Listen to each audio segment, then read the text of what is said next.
Greetings, welcome to our channel for a life worth living, where we're exploring creative ideas on how to cope with and heal from PTSD, and we're adding the aspect of a TBI, traumatic brain injury. So I don't know if you can tell my hat, I've got it dressed up, but the gray sky kind of takes away the light from it. I wrap gauze around my cap to illustrate a point. And the point is, sometimes with my TBI, I wish I could wrap gauze around my head when I go out to run errands, go to the post office, just out in public, as a nonverbal way to communicate to people that I have a closed head injury and I may say a word that's off, or I may be slow of understanding a complex problem, slower than maybe a person without a brain injury would comprehend such a thing. Have you ever felt that way, that you just wish that you could wrap gauze around your head to remind people, even loved ones, even people who live in your house, that you have a brain injury and your 100% is not going to be the same 100% it was before the brain injury. And it's really hard for people who are close to you to fully grasp what you're struggling with and what I was struggling with.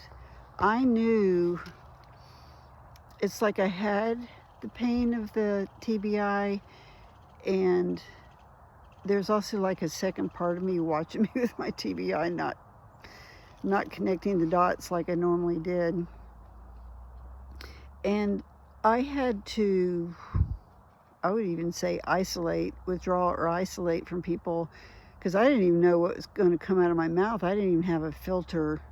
I did not know what was going to come out of my mouth. And I got embarrassed a few times, and I finally told my friends, I'll call you when I need you. And it's really hard. I could tell that when I did start coming back into public, engaging with friends, that they didn't get it.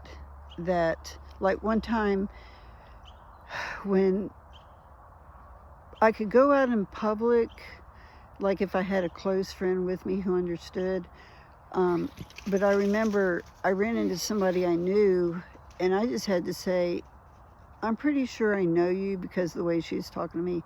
I'm pretty sure I know you, but I just cannot remember your name right now. I couldn't even find my words, much less remember people's names. And it was like I had a file cabinet of words, like all the words I ever knew. And with the brain injury, all the drawers flew out, all the words flew out, and I was always looking for my words. And it was so frustrating. It took a lot of patience on my part, but I have to say I have pretty much been met with grace, except with family. My family didn't. I went for a visit, with my sons and their families, and they didn't get it. They didn't know what I had been through, and I wasn't looking for pity or anything, but I could tell they were non-accepting, or thought I was feeling sorry for myself or something like that. I don't really know what they were thinking. I'm not going to pretend like I do, but it was not a pleasant experience at all. And I felt really sad about that, and I haven't been back since then. But I mean, things are improving in our conversation, but a lot of that has to do with I'm improving. They just want me to be normal, whatever that is.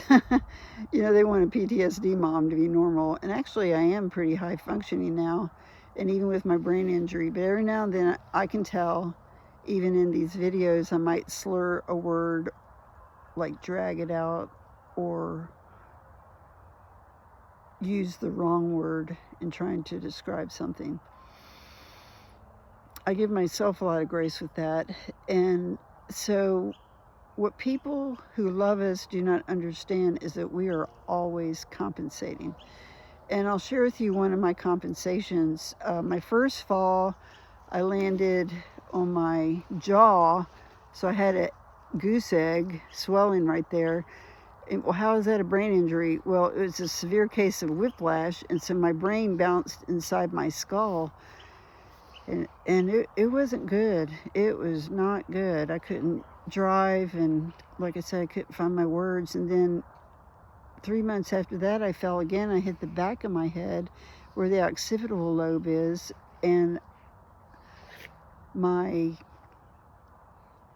vision, my eyes became really, really sensitive to light, and my hearing is like, I mean, I could hear a flea fart 5 miles away. I mean, I know that's an exaggeration, but I could hear everything, and it was really hard. But as far as my vision, a friend of mine had had a fall and a concussion, and a friend of hers had become a screener for Irlen Syndrome, IRLEN syndrome.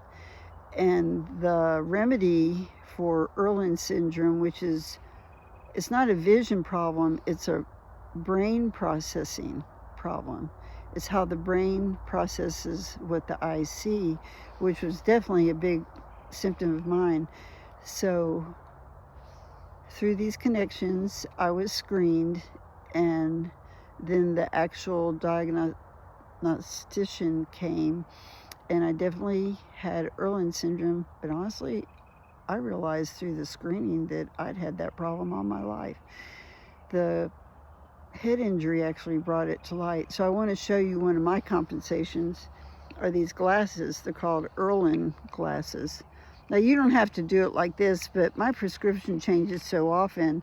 You can get these colored lenses in your regular eyeglasses, or if you don't wear eyeglasses, you can just buy a pair of sunglass frames, and they'll put them in the sunglass frames.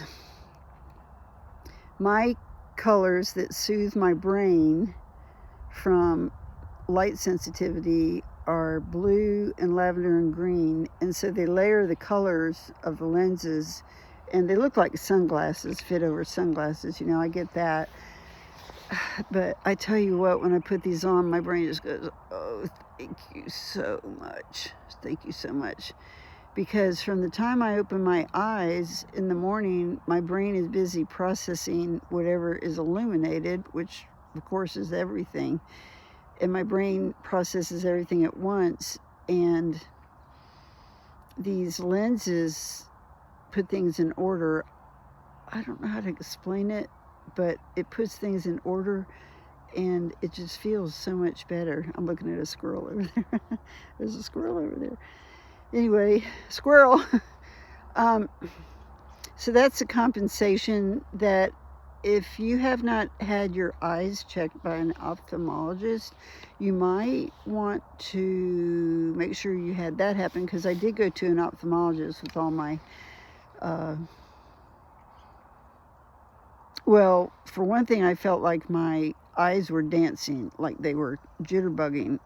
Like, I'm talking about the eyeball itself was jitterbugging all over my eye socket, all inside of my eye socket, and it was disconcerting, of course. And I did not drive during that time. My choice.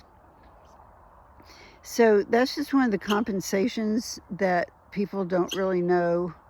That squirrel wants to be a part of this conversation. What? I'm talking. Anyway. We're compensating all the time, and it takes a lot of energy to compensate, and then they can do something, have a simple request like, will you empty the garbage? And that's the tipping point, and then we blow up. And then they walk away hurt because all I did was ask them to take out the trash. You know, well, they don't understand that 99% of our day has been trying to live with an overstimulated brain, processing light and sound and all these activities around us. And then they ask a question that, let's just say it's a 5% question. Well, 99 plus 5 is 104. That tips us over 100, which would be the limit of our capacity, and we blow up. So if you have a TBI and this resonates with you, and if you think a family member or friend would benefit from hearing about this, then share this. Like it, share it, subscribe. You know, whatever we can do to get this out there about the compensations that we're making with TBI, that people have no idea what's going on. They just want you to empty the trash. They're like, I've got a whole nother universe in my head going on I'm trying to manage.